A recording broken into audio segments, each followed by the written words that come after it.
We begin tonight with the Colorado Springs community still mourning Saturday's mass shooting at Club Q, a tragic reminder of the ongoing anti-LGBTQ hate that we live with, but also of what it means that a sanctuary for the city's LGBTQ community even existed in Colorado Springs in the first place, a longtime center of anti-LGBTQ activism going back to the 1990s. In 1992, a Colorado Springs right-wing religious group, Colorado for Family Values, ran a ballot measure to bar state and local governments from passing laws prohibiting LGBTQ discrimination in direct response to anti-discrimination laws passed in progressive cities like Denver. It was later called Amendment 2 and was backed by another right-wing group based in Colorado Springs, Focus on the Family. Passed by Colorado voters, it sparked a national boycott, costing the state millions of dollars and earning it the moniker, the hate state. But in the 30 years since, Colorado has become a leader on LGBTQ rights, electing Jared Polis, the nation's first openly gay governor, and passing laws banning gay conversion therapy and making it easier for transgender individuals to update their birth certificates in recent years, among other things. It's a similar arc to Colorado's approach to gun legislation after two of the most horrific mass shootings in recent memory: Columbine High School in 1999 and the Aurora Theater Massacre in 2012. The state adopted no fewer than 10 gun regulations in the decade after Aurora, including a 2019 red flag law permitting judges to seize weapons from people who were deemed dangerous to themselves or others. The Colorado Springs suspect, identified as Anderson Lee Aldrich, may have evaded that law after allegedly threatening to attack his mother with a homemade bomb last year. Doorbell video obtained by NBC News from the alleged incident showed the suspect walking out of the home with his hands up before he was arrested. But there's no record that charges were ever filed, failing to trigger the law that might have allowed authorities to seize weapons his mother said he had with him at the time. But Colorado Springs' home county is also especially hostile to the red flag law. The El Paso County Sheriff's Office declared it a Second Amendment preservation county and has refused to enforce aspects of it. Meanwhile, no formal charges have yet been filed against the suspect, who's been released from the hospital and turned over to El Paso County's Sheriff's Office. He's expected to appear virtually in court tomorrow. And tributes continue for the 5 murdered victims: Kelly Loving, Derek Rump, Daniel Aston, Ashley Paw, and Raymond Green Vance. Vance's girlfriend was the daughter of one of Saturday's heroes, Army veteran Richard Fierro, who was at the club with his family and described how he and others took down the suspect and saved countless lives. I just know I got into mode and I needed to save my family. And that family was, at that time, everybody in that room. And that's what I was trained to do. I saw him and I went and got him. I feel for every single person in that room. I feel no joy. I'm not happy. I'm not excited. That guy is still alive and my family is not. Joining me now is Joshua Thurman, who witnessed the shooting at Club Q in Colorado Springs, and Nadine Bridges, Executive Director of One Colorado. Thank you both for being here. And I do want to start with you, Joshua, and if you can, and I'm sorry to make you have to relive it, but tell us what happened in your experience inside Club Q that night. As I was dancing on the dance floor, I heard a round of shots, 4 to 5 shots ring out. And in my mind, it felt like it was syncopated with the music, so I really didn't pay it any attention.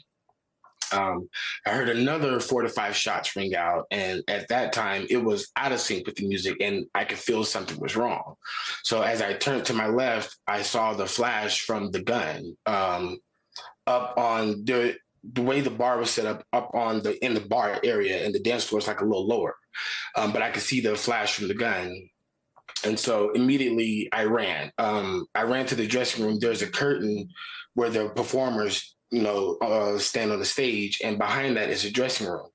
And so I ran there, and Rich Fieri's daughter, Cassie, she joined me. I didn't know at the time. But once we got inside, I immediately told them to close and lock the doors. We cut off the lights and we got down on the ground. And the other person was a drag performer. She immediately got on the phone and called the police.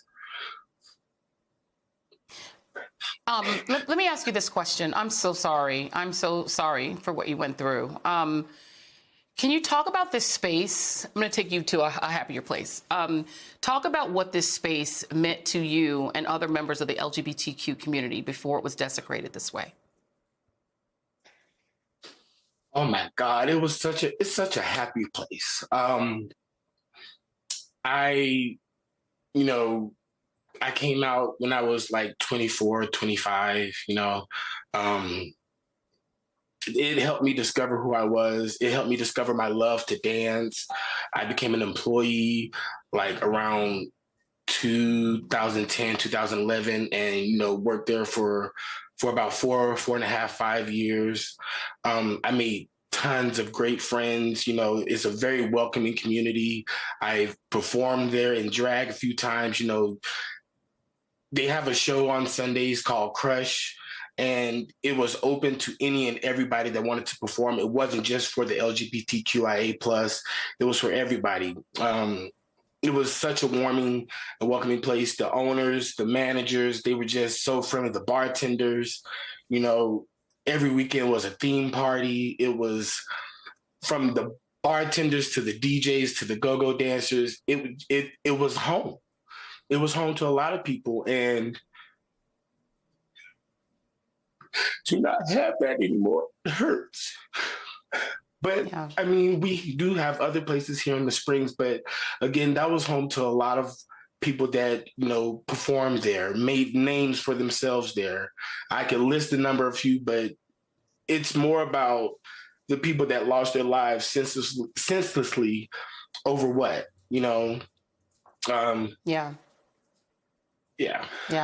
Indeed. Let me bring you in, Nadine Bridges. I mean, I grew up in Denver, in Montbello. And I can tell you that Denver and Colorado Springs, even growing up there, is very different, right? When I think Colorado Springs, I think focus on the family. That's the main thing I think about when I think about that community. It's very, very conservative. Can you just talk about Colorado's history as being a bastion of the far religious right? And we don't, he hasn't been charged. We don't know all the full charges, but it's looking in the direction like this was a bias crime potentially. Just talk about Colorado's welcoming or not as welcoming sort of stance toward LGBTQ people, particularly Colorado Springs. I think as was mentioned earlier, we were known as the hate state. Our organization is a statewide organization. We have folks who are in Colorado Springs, as well as out in the Western Slope. And although we have passed a number of legislation to protect our community, we have been battling some of these conservative areas. We know that representation on the State Board of Education just recently tried to remove references of LGBTQ and BIPOC historical contributions from the curriculum from K through 3. At those public meetings, we heard leaders, essentially supposed leaders in our community, calling our community members groomers, and saying just very disrespectful and despicable things to young people and transgender, non-binary, and gender expansive folks. We know that other folks like Heidi Ganahl, who specifically spoke about young people being trained to be furries and using bathrooms, kitty litter as bathrooms.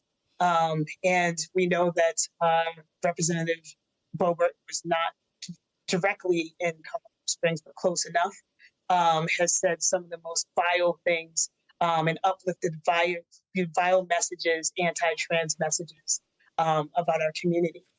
So although we don't know what the motive of this shooter was, what I can say is that you go to a club that is a safe haven for community, a place where they are not judged, where they can have joy and love, and shoot at them and kill people, that is hate.